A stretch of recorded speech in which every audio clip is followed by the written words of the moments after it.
Olá pessoal, sejam bem-vindos então à nossa disciplina de sistemas realimentares que estamos iniciando nesse semestre, né? Disciplina que é parte integrante da matriz curricular do curso de Engenharia de Controle e Automação do campus Luzerne, do IFC. Então, nesse início, a gente vai trabalhar hoje com a apresentação da disciplina, com a apresentação dos assuntos e fazendo uma revisão de conceitos importantes que serão necessários para o transcorrer da disciplina, né? Bom, em linhas gerais, agora a gente já está um pouco entendendo mais a situação que vivemos, né, em pandemia, então a disciplina, por precaução, ela está sendo já programada para ser inteiramente de forma remota, né? A gente vai fazer uso aqui dessas videoaulas, aqui gravadas, o conteúdo será integralmente passado aqui nesse ambiente, e depois nós faremos aulas síncronas para tirar dúvidas, para fazer o acompanhamento do andamento da disciplina, tá? Se porventura, antes do final do semestre, a presencialidade for autorizada, aí a gente obviamente nós retornaremos para a presencialidade, né? Mas, como eu acabei de mencionar, né, por uma questão de planejamento e conseguir organizar um pouco melhor, a gente está trabalhando com a condição de que nós trabalharemos ela integralmente de forma remota, tá? Bom, vamos lá então para sistemas realimentares. Vamos dar início e tentar motivá-los para se empenhar nessa jornada, né? Nessa caminhada aqui durante esse semestre. E por que é importante, né, um empenho nosso nessa disciplina?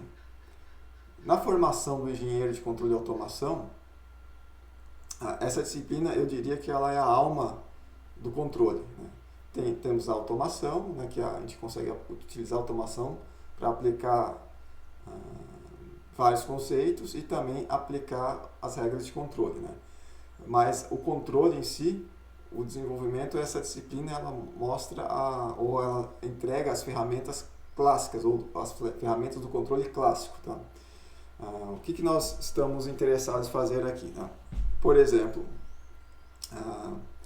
a gente vai trabalhar basicamente em dois aspectos, no projeto de controladores, mas para dois aspectos. Um é segmento de referência e outro é rejeição de perturbação. O que vem ser isso, né? Vamos exemplificar.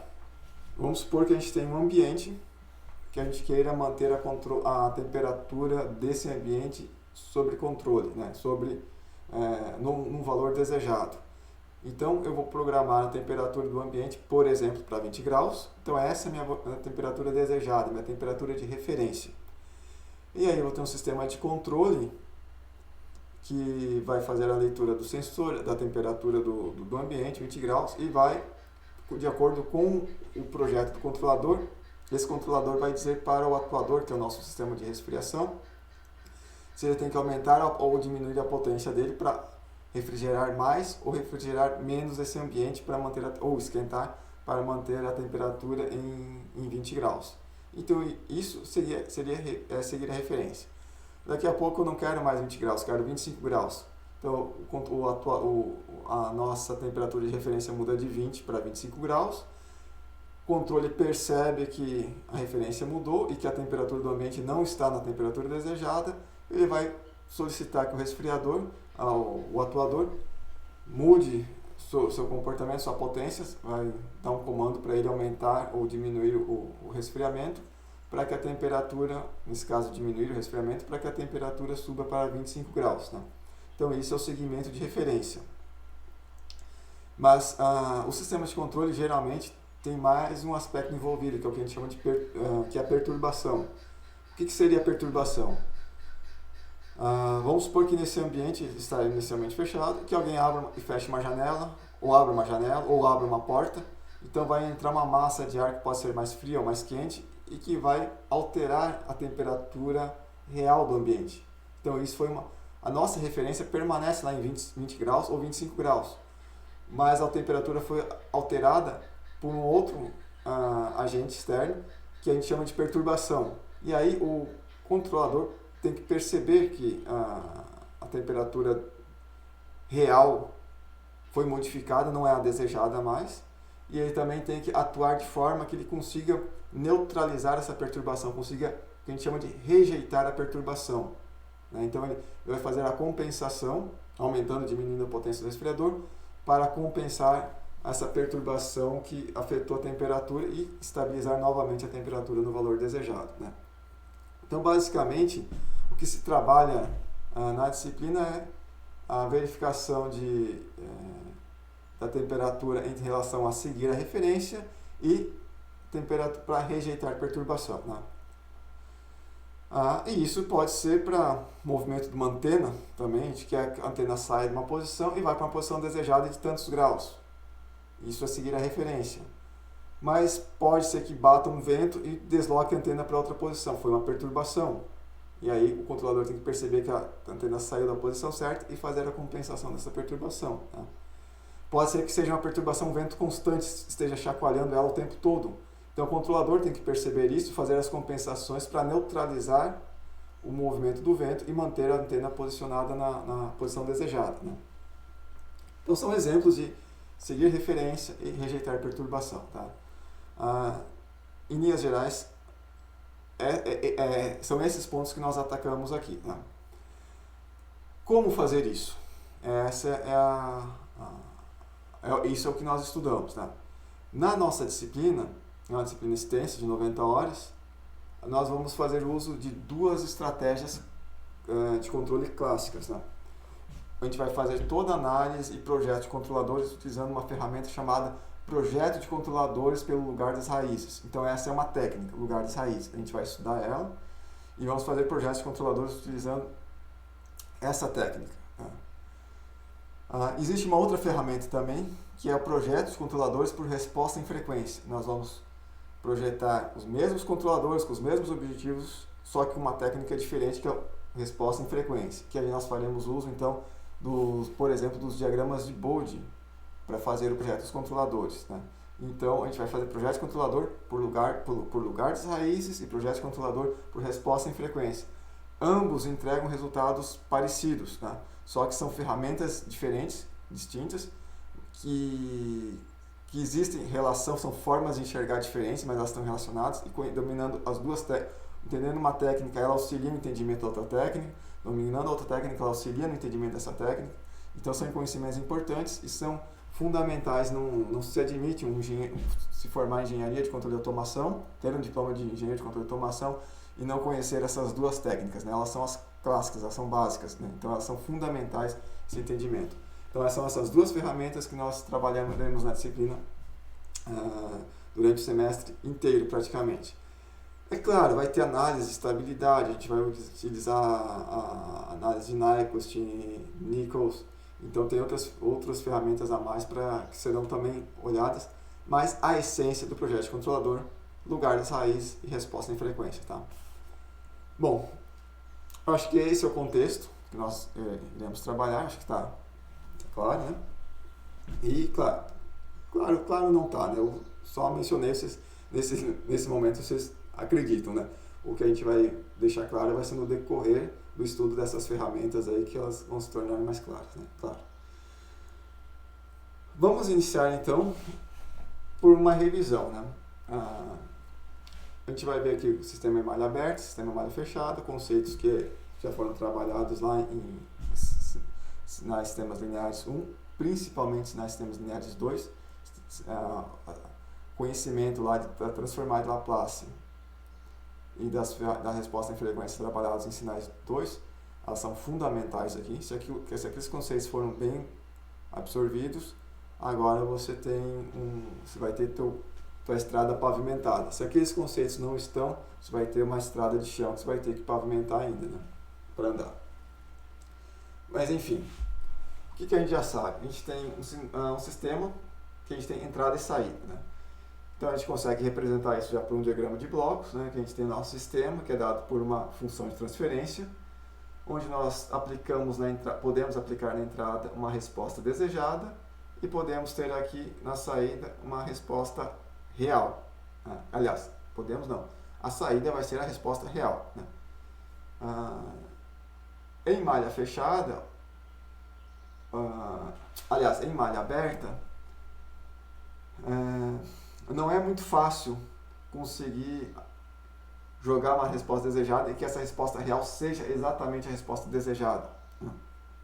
Por isso que é normal a gente fechar a malha, ou seja, nós realimentamos a malha para que a resposta real seja exatamente igual à resposta desejada. Então vamos olhar o conceito agora de malha aberta e malha fechada. Malha fechada, então, é a realimentação, né? Podemos escrever aqui como sistema em malha aberta.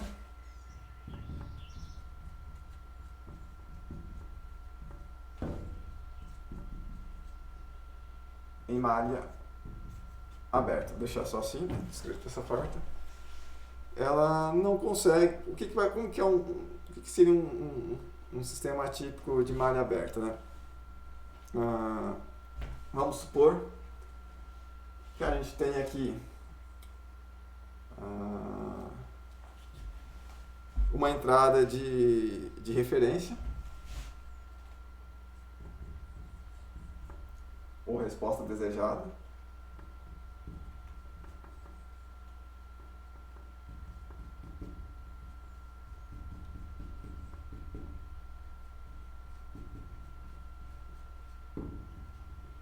Então, a entrada de referência.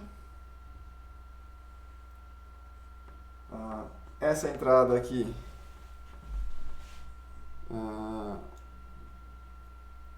ela vai ter que ser ajustada por um transdutor, que é que converte um sinal que a gente quer de referência, um valor, para que o atuador consiga entender isso.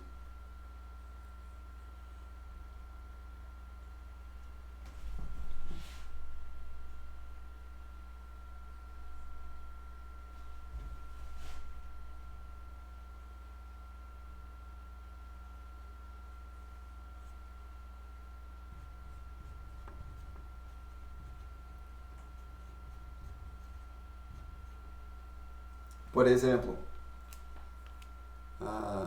se nós estivéssemos controlando a temperatura do ambiente, como citei anteriormente, né? A gente programa aqui uma entrada para 20 graus. Mas 20 graus, não tem como colocar 20 graus numa entrada de um sistema eletrônico, né? Eu tenho que converter esses 20 graus, por exemplo, para um sinal de tensão de 0 a 10 volts, que seja uma escala de 0 a 50 graus, ou um sinal de corrente de 4 a 20 mA, são sinais clássicos.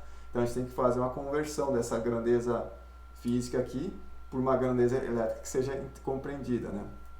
Aí nós teremos o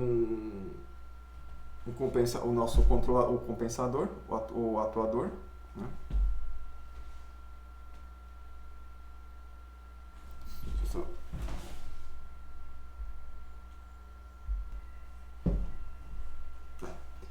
Então o transdutor ele vai para o controlador.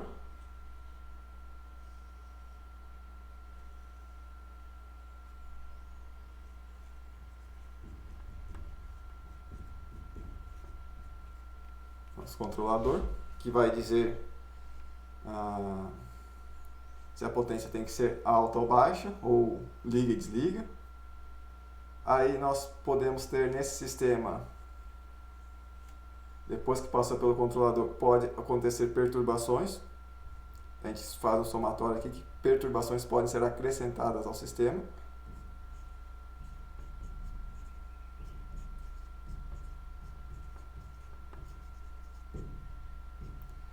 E aí, isso tudo aqui vai entrar no nosso sistema realmente.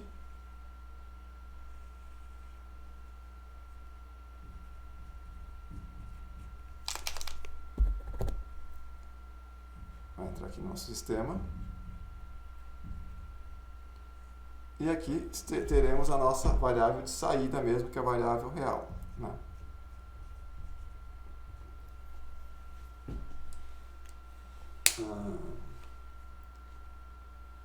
Esse é um sistema malha aberta, não tem uma realimentação para reajustar o que está acontecendo, né? Não consegue rejeitar perturbação, por exemplo, né? Vamos exemplificar esse sistema. Vamos supor uma torradeira de pão.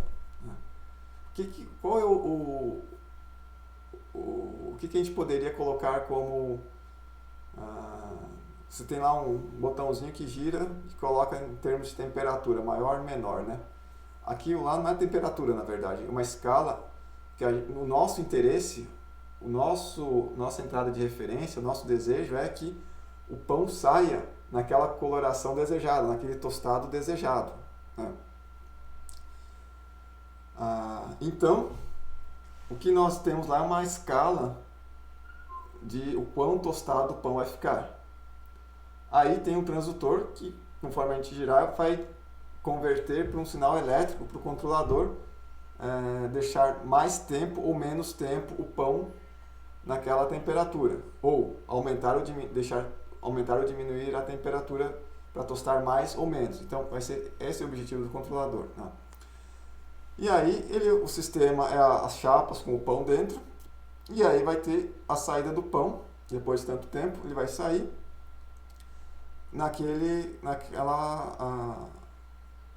ou no valor, idealmente com a coloração desejada, né? Mas a gente sabe que isso nem sempre acontece, a gente tem que fazer um ajuste, né? Dependendo do tipo de pão, nosso sistema é um pouco alterado, a saída não sai exatamente do jeito que a gente queria, né?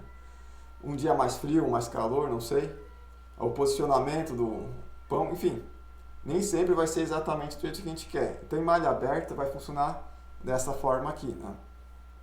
Então, nem sempre a gente tem a garantia de que a saída é realmente igual à nossa referência, né? Então, esse é um sistema de malha aberta, né?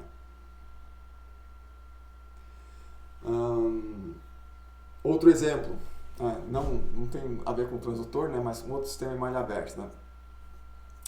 Vamos supor que a gente tenha programado para fazer um estudo em um mês de 3 capítulos. Aí você faz toda a programação.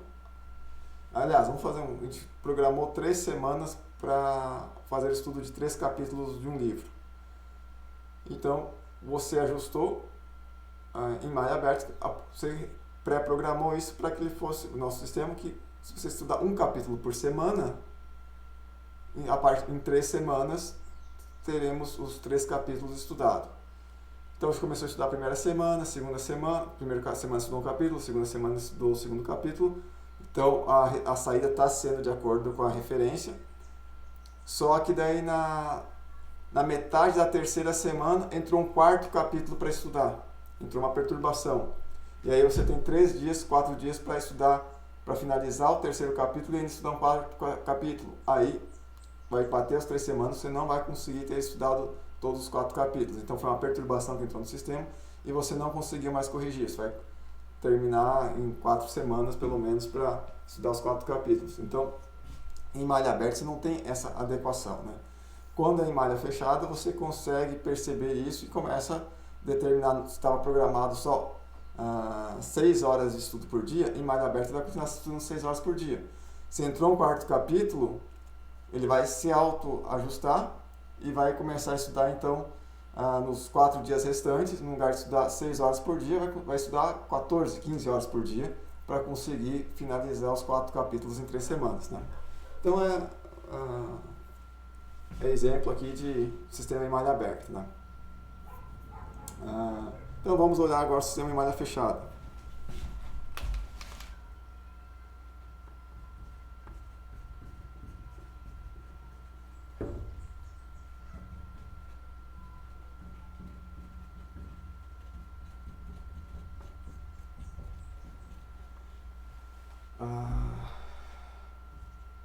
Aqui era malha aberta, só coloquei, vamos colocar aqui malha fechada assim, né? Ou sistema realimentado, né?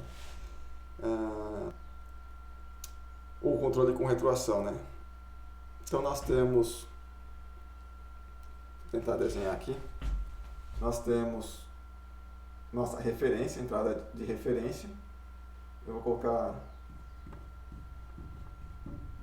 só assim, né? Referência. Então agora nós temos a nossa referência, que é o valor desejado.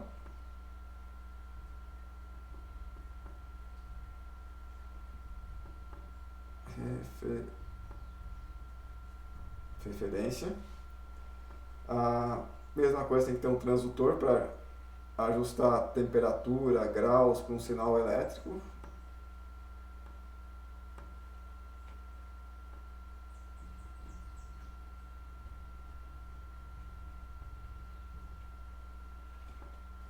Então, nessa 20 graus, por exemplo, vai sair 2 volts, vamos supor. Se nós temos uma escala de 0 a 100 graus, que corresponde a 0 a 10 volts, então, se está 20 graus, o transdutor vai responder aqui com 2 volts, né?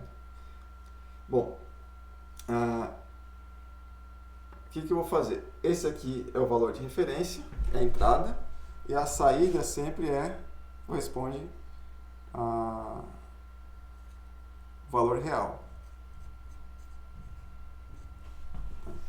A saída, o valor real, é uma grandeza. Se a minha referência é tanto 20 graus, a saída vai ser 22, 23, ou seja, uma temperatura em graus. Então, eu tenho que colocar também aqui um sensor ou um transdutor também chamado transdutor de saída.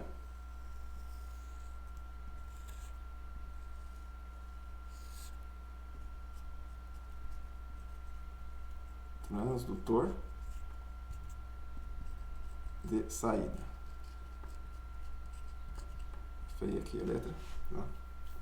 Que vai fazer a mesma conversão. Está 25 graus, vai sair com 2,5 volts aqui.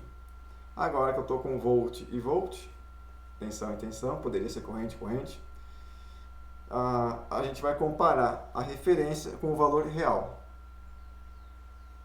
Eu vou pegar o valor de referência e vamos subtrair aqui o valor real. Se existir diferença entre o valor desejado e o valor real, nós teremos aqui o erro.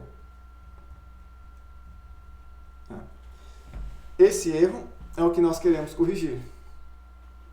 A gente não quer que tenha erro, porque isso aqui que é o objetivo, é zerar, porque eu quero que o valor real seja o valor de referência. E aí, isso daqui, a função de corrigir isso é a função do nosso controlador. Deixa eu aumentar isso aqui.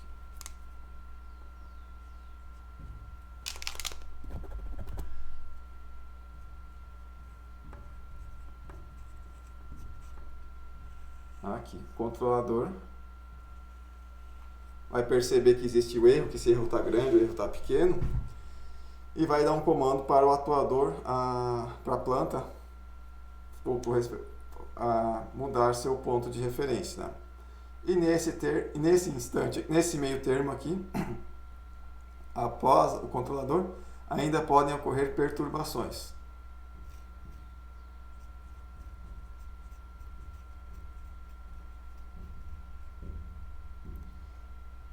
Então, o erro, o controlador atuando mais a perturbação, isso vai atuar no sistema,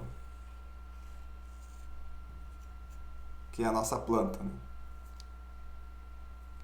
Esse sistema aqui é, na verdade, mas o sistema como um todo, eu posso dizer isso aqui como uma planta.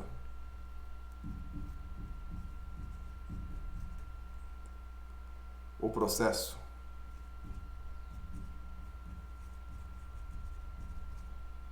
Também. Mesma coisa.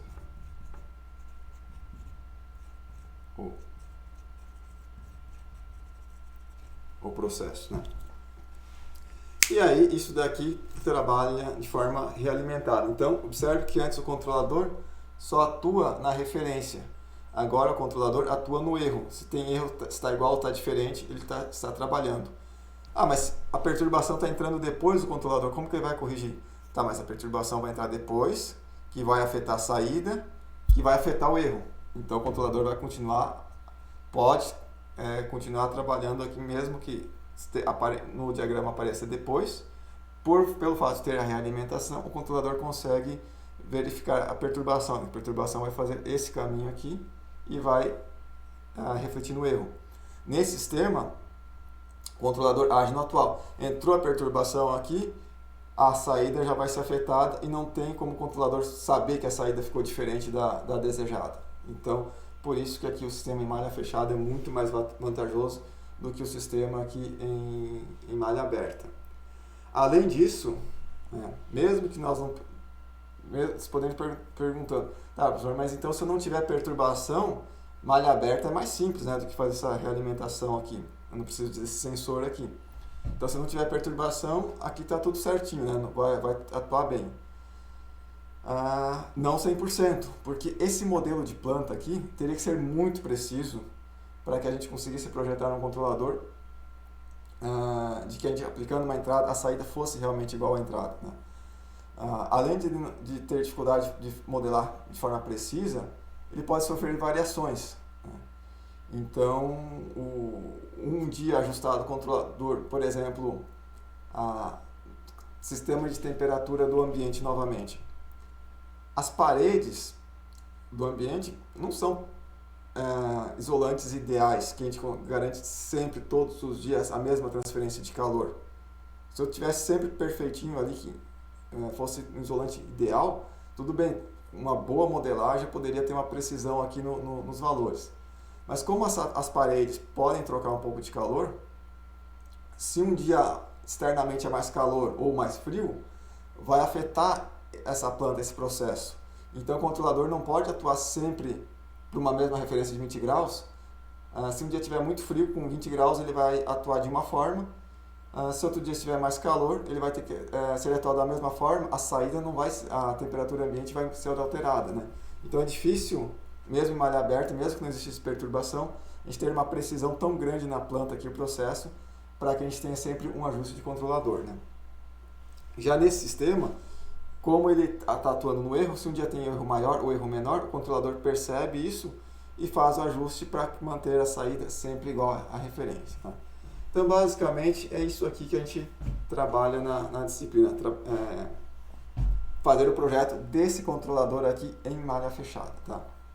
Relembrando, por duas técnicas, lugar de raiz e resposta em frequência, tá?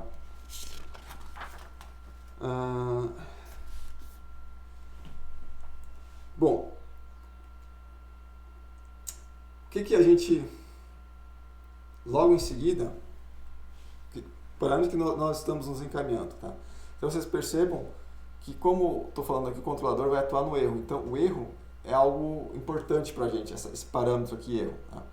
E esse erro aqui foi trabalhado lá em sinais 2 também. Vocês fizeram análise aqui de erro de sistemas, né? Principalmente aplicando o teorema do valor final, tá? Então nós vamos logo em seguida fazer uma revisão aqui sobre o erro, tá? Aproveito para comentar aqui como em sinais 2 e também em sinais 1, nós utilizamos sinais típicos ou de referência, e eu comentei bastante isso com vocês, que são os sinais mais usuais. Por exemplo, degrau unitário, né? Vocês estão cansados de trabalhar com degrau unitário. Mas além do degrau unitário, tem a rampa e também tem a parábola, né? São esses aqui em controle, são basicamente esses três tipos de sinais que a gente aplica na entrada e verifica como se comporta o erro, ou isso vai determinar como é o tipo de controlador que nós precisamos ajustar, tá? Vocês sabem disso, mas não custa reforçar, né? Onde é que eu trabalharia com um sinal do tipo degrau nesse sistema em malha fechada? Bom, se eu estou com a temperatura do ambiente em 20 graus, eu quero passar ele para 25 graus, eu vinha com 20 graus e passo ele para 25 graus. A referência mudou, então eu dei um degrau aqui na referência de amplitude 5 graus. Isso daqui é um exemplo de uma entrada em degrau, né? Então, isso aqui nos mostra a importância de analisar a entrada em degrau, tá? Bom, pessoal, eu não estou controlando, eu estou controlando agora a temperatura não de uma sala onde tem pessoas que estão mudando a referência. Eu estou controlando a temperatura de uma estufa para a criação de fungo, de algum tipo de fungo, por exemplo, ou tipo de bactéria. E nesse processo eu preciso, para o meu sistema funcionar bem, para que a proliferação aconteça da forma que eu quero, num determinado momento eu preciso, se eu mudar a temperatura de 20 para 25, vai matar as bactérias ou o fungo. Eu não quero isso, eu quero que favoreça a proliferação dele para o estudo que eu estou fazendo. Então, eu preciso sair da temperatura de 20 graus e ir lentamente para a temperatura de 25 graus. Ou seja, eu subi a temperatura em rampa. Então, minha referência agora não é mais degrau, é rampa. Então, esse é outro sinal importante aqui que a gente estuda, né? Entrada do tipo rampa. E aí, o erro pode se comportar de forma diferente, né? Se eu estivesse trabalhando aqui em malha aberta, sem controle, por exemplo, se eu pedir para a temperatura sair de 20 graus, essa temperatura de referência, a temperatura real pode ter feito alguma coisa assim. Não está ainda. A temperatura pode ter feito isso aqui e estabilizado em 23. Tá?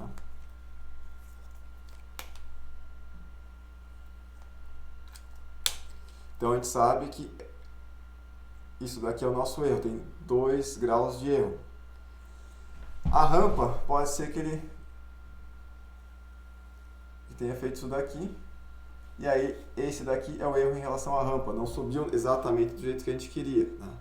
Mas poderia ter se comportado da forma desejada, poderia ter passado aqui, estabilizado aqui sem erro, poderia vir aqui e tem um transitório, né? E depois estabilizado na temperatura desejada na rampa exatamente na velocidade que a gente quer.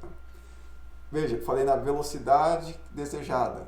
Então, a rampa muitas vezes é chamado de velocidade, porque ele se comporta como velocidade. Aqui a gente saiu do degrau, a gente saiu de 20 graus e foi para a posição 25 graus. A gente mudou a posição.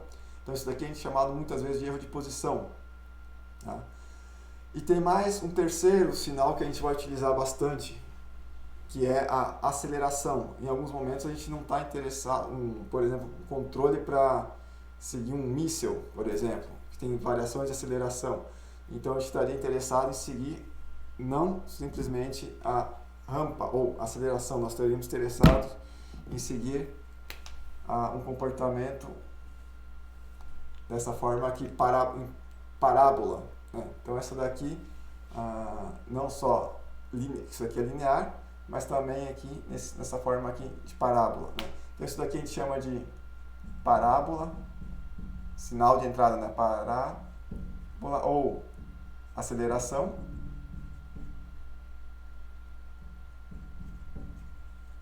Aqui é a nossa rampa ou velocidade. E aqui é degrau ou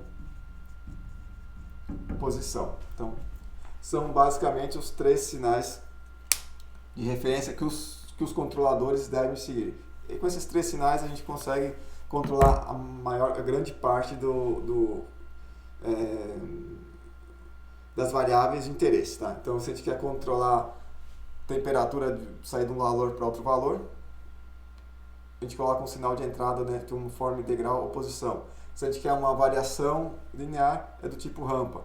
Se nós quiséssemos aceleração, por exemplo, aqui não vejo muito, talvez aceleração aqui não sei se teria muita, pode ser que tenha aplicação, mas às vezes para um sistema de controle, não foguete, sistema anti-torpedo, né, ou perseguição de foguete, né, alguma coisa assim, teria uma aceleração desejada. Então, com esses sinais aqui, a gente consegue representar a maioria dos fenômenos práticos, usuais. Tá? Então, a partir desses 3 conceitos aqui, desses 3 sinais, é que nós desenvolvemos aqui o cálculo do erro, e em função disso também os tipos de controladores, tá certo?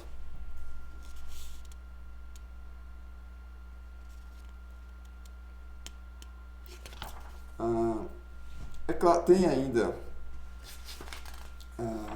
além desses aqui, só que a gente não aplica muito agora, em termos de erro também não, teria sinais cossenoidais, senoidais para a gente seguir, e o próprio impulso, né?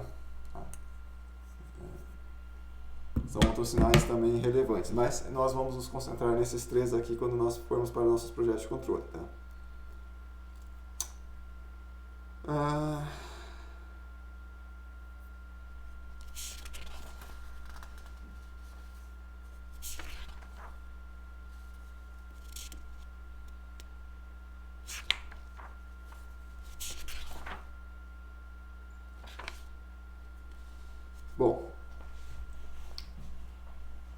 termos de conceito, é isso.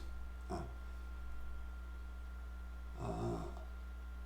O próximo passo, como eu falei, vamos identificar aqui o erro, mas a gente vai pegar primeiro, levantar um modelo da função, só para a gente recordar como que se comporta a função de transferência, a modelagem, como ela é feita, né?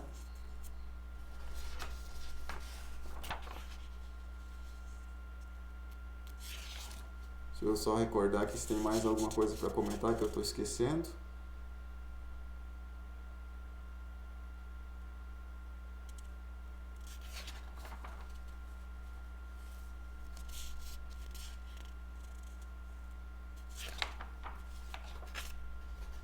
A princípio, eu acho que é isso, em termos de introdução.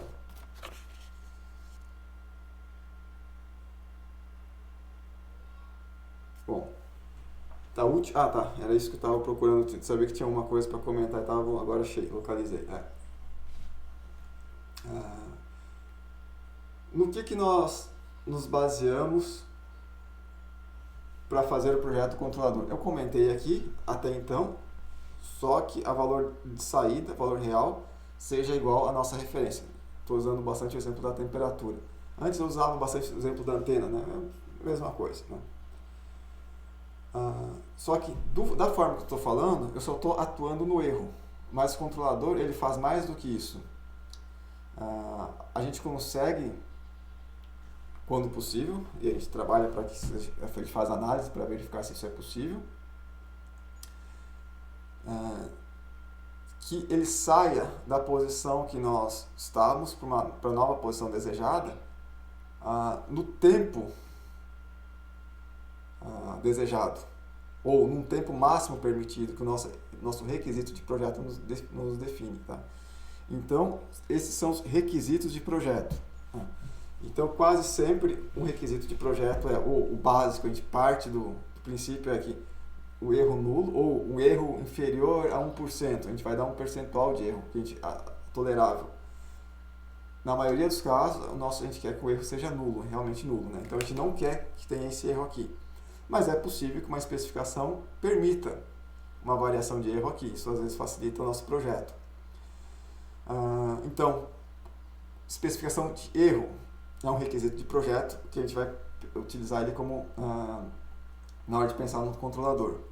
Outro requisito é que atinja o regime permanente, ou seja, estabilizou aqui nesse valor, aceitando ou não aceitando o erro, ele estabilizou num determinado instante de tempo, ou seja, eu quero que seja inferior esse tempo aqui, não pode ser um tempo que a gente chama de tempo de assentamento, isso tem que ser menor do que, por exemplo, a 10 segundos. Então a gente tem que projetar para que ele estabilize aqui no máximo em 10 segundos. Se meu sistema fizer isso daqui, por exemplo, tive um erro pequeno aqui, ele estabilizou lá, ou seja, ele furou esse requisito de projeto. Então o controlador, eu tenho que reprojetar o controlador para ele conseguir estabilizar antes aqui. Alguns sistemas, é muito comum a gente ter sistemas com, aqui seria esse tempo aqui, né? Seria esse tempo aqui, o tempo de acomodação. Muitos sistemas não são super amortecidos como eu desenhei aqui. Alguns são subamortecidos, então eles oscilam e fazem isso. Geralmente, quando a gente tenta acelerar a resposta do sistema, o controlador tenta ser mais rápido, ele acaba ficando mais oscilatório aqui. Então, às vezes eu tento acelerar muito para deixar a estabilidade aqui, atingir o regime permanente mais rápido, por exemplo, aqui em 7 segundos, e aí ele se torna muito oscilatório. Né? Então, é comum a gente ter como pré-requisito também de projeto, dizer, essa ultrapassagem máxima aqui não pode ser superior a 20%. Aqui eu desenhei com quase 80%, 90% de ultrapassagem, né? Às vezes isso aqui não pode passar de 20%, ou seja, eu tenho que oscilar pouco aqui. Né? Então, esse é outro requisito importante, tá? De projeto. Por isso que vocês estudaram lá em Sinais 2, resposta de sistema de segunda ordem. ultrapassagem, o tempo que acontece esse pico aqui, vai dizer, essa ultrapassagem não pode superar, o instante de pico aqui tem que ser 2 segundos no máximo.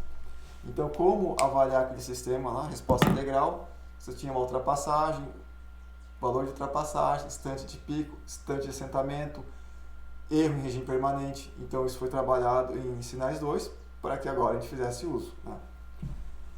Bom, pessoal, essa aula é aula introdutória, né, de uma aula motivacional. Para não estender muito o vídeo, vamos encerrar ela por aqui. Na próxima videoaula eu entro falando sobre o cálculo do erro, que também é revisão, que vocês já trabalharam com isso. A gente vai rever aqui o erro para dar andamento na nossa disciplina, certo? Semana que vem faremos uma aula síncrona para ver como está o acompanhamento e para nos apresentarmos, a gente trocar uma ideia sobre o andamento da disciplina. Fechamos por aqui, obrigado e até a próxima videoaula.